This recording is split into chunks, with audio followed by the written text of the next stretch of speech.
الحمدللہ والصلاۃ والسلام علی رسول اللہ۔ تجارت کے مسائل، اس کے اوپر ہم کچھ چیزیں دیکھ رہے ہیں۔ آج ہم دیکھیں گے ہیوی ڈپوزٹ، گھر یا دکان،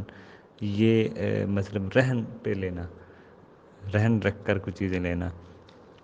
جیسے آپ کرائے پہ آپ کو مکان لے رہے ہیں تو ڈپوزٹ کے طور پہ کچھ چیزیں آپ رکھ دیتے ہیں۔ مثال کے طور پر اگر ڈپوزٹ، اس میں ایک اور شکل ہے کہ اگر آپ مکان اگر آپ لے رہے ہیں یا کوئی دکان لے رہے ہیں تو اس میں سے اگر آپ ڈپوزٹ بڑھا دیتے ہیں،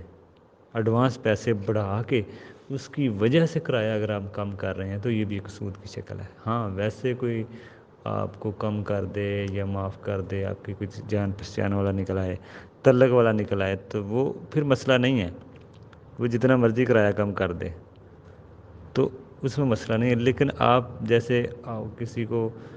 1 لاکھ روپے ڈپوزٹ دے رہے ہیں یا 10 لاکھ دیتے ہیں اور کرایہ ادھر 10,000 ہے، آپ 10 لاکھ ڈپوزٹ دیتے ہیں اور کہتے ہیں کرایہ 5 کر دو، یا میں 15 دیتا ہوں آپ کو کرایہ 2,000 کر دو، یہ شکل صحیح نہیں ہے۔ کیونکہ قرض، یہ تو قرض ہے نا، جو آپ اپنا ڈپوزٹ کسی کو رہن دے رہے ہیں، رکھ رہے ہیں کوئی چیز ڈپوزٹ پہ طور پہ کسی کے پاس، تو اس کی وجہ سے، اس کی بہاف پہ، اس کی بیس پہ آپ کرایہ کم کرائیں تو یہ صحیح نہیں ہے۔ اگر آپ کا مکان لے رہے ہیں کرائے پہ، پیسے کیونکہ وہ تو آپ نے واپس لینا ہے، تو اس پیسوں کے عوض آپ کوئی فائدہ نہیں لے سکتے، تو یہ شکل بہرحال صحیح نہیں ہے۔ اس کے کوئی اور رستے ہیں، وہ انشاءاللہ ہم آگے وہ بھی کچھ دیکھتے ہیں۔ تو ڈپوزٹ بڑھا کے کرایہ کم کرنا یہ جائز نہیں ہے۔ ویسے آپ ان سے کرایہ کم کرا لیں، یہ زیادہ ہے، وہ الگ مسئلہ ہے۔ اور ڈپوزٹ دینا بھی جائز ہے، تاکہ آپ سے کل میں کوئی کرایہ میں 100 2 3 ماہ کا، تو اس سے پھر وہ کٹوتی ہوتی ہے، بعد میں پھر واپس میں دے دیا جاتا ہے۔ تو اس میں دوسرا ڈپوزٹ رہن کو کہتے ہیں، ڈپوزٹ جو ہوتا ہے وہ رہن کو کہتے ہیں۔ ڈپوزٹ رہن کو استعمال بندہ نہیں کر سکتا، لیکن قرض کی شکل ہو تو علیحدہ بات ہے۔ قرض کے لیے اگر آپ کر لیں،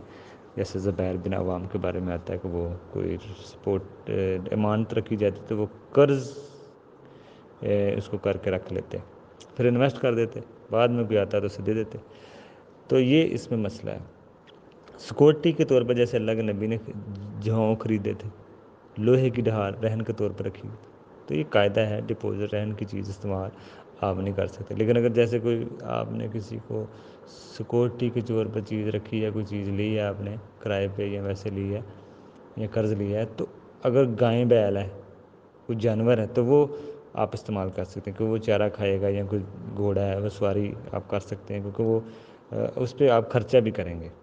عام حالات میں برل نہیں۔ لیکن اگر استعمال کرے گا تو وہ قرض بن جائے گا، اس لیے استعمال نہیں کرنا چاہیے۔ جو امانت کے طور پر، سیکورٹی کے طور پہ جو چیز رکھی ہے، اسے صحیح، پہلا تو مسئلہ یہ ہے کہ اسے استعمال نہ کریں،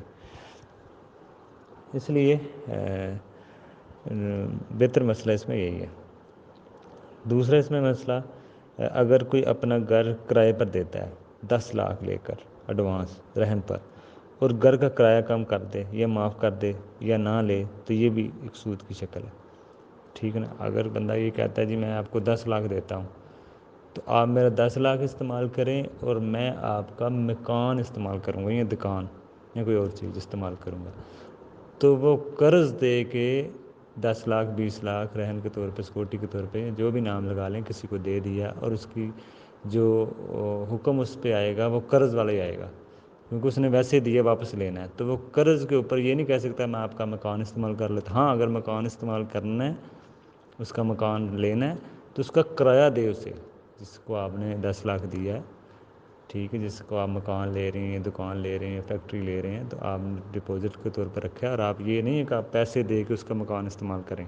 یہ تو سود ہوگا۔ ہاں، آپ اگر استعمال مکان کر سکتے ہیں پیسے دے کے، جو آپ نے رہن کے طور پہ، سیکورٹی کے طور پہ جو چیز رکھی ہے، آپ اس کو استعمال کر سکتے ہیں، اور کرایہ دیں گے آپ، یا جو آپ نے ایڈوانس دیا اس میں سے کٹوتی ہوگی۔ اب کرایہ بھی وہ ہوگا جو اس علاقے کے حساب سے چل رہا ہے۔ اب یہ نہیں کہ آپ نے 10 لاکھ دیا ہے اور اس کا مکان آپ استعمال کر رہے ہیں اور رسماً 1,000 رکھ لیں، ٹھیک ہے نا۔ اصل آپ قرض کے بدلے میں مکان استعمال کر رہے ہیں، لیکن رسماً 1,000 کا رکھ لیں یا 500، چل وہاں پہ 10,000 ریٹ چل رہا ہے، تو یہ ایسے نہیں ہونا چاہیے۔ آپ اس کا مکان کا کرایہ طے کریں، اور جس کو آپ نے پیسے دیے ہیں وہ پیسے سے یا کٹوتی ہو۔ یہ امید ہے کہ آپ کو اس کی شکل سمجھ آئی ہوگی کہ کیونکہ اللہ کے نبی کی حدیث ہے صحیح بخاری کی کہ اگر تمہارا کسی پر حق ہے، جیسے آپ نے کسی سے قرض لینا ہے، تو اس سے جو کوئی چیز نہ لو وہ ربا ہے۔ سود ضروری نہیں ہے کہ پیسے کی شکل میں ہو، الگ الگ چیزوں میں بھی ہو سکتا ہے۔ تو امید ہے کہ اس کی شکل آپ کو سمجھ آئی ہوگی کہ جس کو آپ نے مکان دیا اپنا اور آپ اس سے پیسے لے لیں، آپ اس کے پیسے استعمال کریں، وہ آپ کا مکان استعمال کرے، یہ پیسے دے کے اس کے اوپر نفع لینے والی بات ہے جو کسی بھی شکل میں وہ سود ہے۔ ہاں آپ نے ڈپوزٹ کے طور پہ کسی کو پیسہ دیا رہن کے طور پہ اور آپ اس کا مکان استعمال کر رہے ہیں تو اس کا کرایہ بھی طے کریں۔ امید ہے اس کی شکل کی آپ کو سمجھ آئی ہوگی۔ دوسری جو ہم نے بات کی کہ اب مکان اور جو کرائے پہ لے رہا ہے اگر وہ پیسے دیتا ہے تو اس کی کوئی اور شکل حلال کیا ہو سکتی ہے؟ جیسے اس میں کوئی حلال شکلیں بھی دیکھ لیتے ہیں جو واضح ہے۔ جیسے آپ کسی کرایہ اس شکل سے کم کرا دیتے ہیں اگر آپ کٹھا کرایہ دے دیں، آپ یہ کہیں کہ میں آپ کو 1 سال کا کرایہ اکٹھا دیتا ہوں، کٹھے دے دیتا ہوں، تو آپ کرایہ کم کریں تو یہ شکل جائز ہے۔ آپ کسی کو 10 لاکھ دے دیں اکٹھا اور کہیں کہ اس کا جو کرایہ ہے نا وہ آپ 10,000 کر دیں، 15 چل رہے ہیں یا 7 کر دیں، میں ہر ماہ کی جو کرایہ بنتا ہے وہ آپ کو پہلے ہی دے دیتا ہوں، کیونکہ یہ تو واپس نہیں لینا ہے آپ نے، ڈپوزٹ تو آپ نے واپس لینا ہے، تو یہ اس میں فرق ہے۔ تو یہ اس سے یہ فائدہ ہوگا کہ آپ کو جو ہر ماہ کرایہ بڑھنا وہ بھی نہیں بنے گا، آپ نے 2 سال کا اکٹھا دے دیا، اور جو مکان تبدیل کرنا ہے وہ بھی نہیں، اور سیکورٹی بھی آپ کو مل گئی، ان کے 2-3 سال تک آپ وہیں پہ رہیں گے، مکان کا کرایہ بھی نہیں بڑھنا، یہ بھی خدشہ نہیں رہے گا کہ کوئی نکال سکتا ہے اس سے،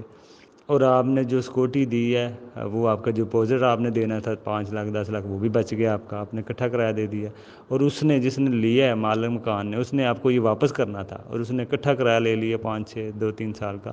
اس کو واپس بھی نہیں کرنا پڑے گا۔ تو یہ دونوں سائڈ کے اگر دیکھیں تو فائدہ ہے، تو اس لیے یہ شکلیں حلال شکلیں ہو سکتی ہیں جو جائز ہیں۔ باقی امید ہے کہ اس کی آپ کو سمجھ آئی ہوگی اس مسئلے کی۔ السلام علیکم۔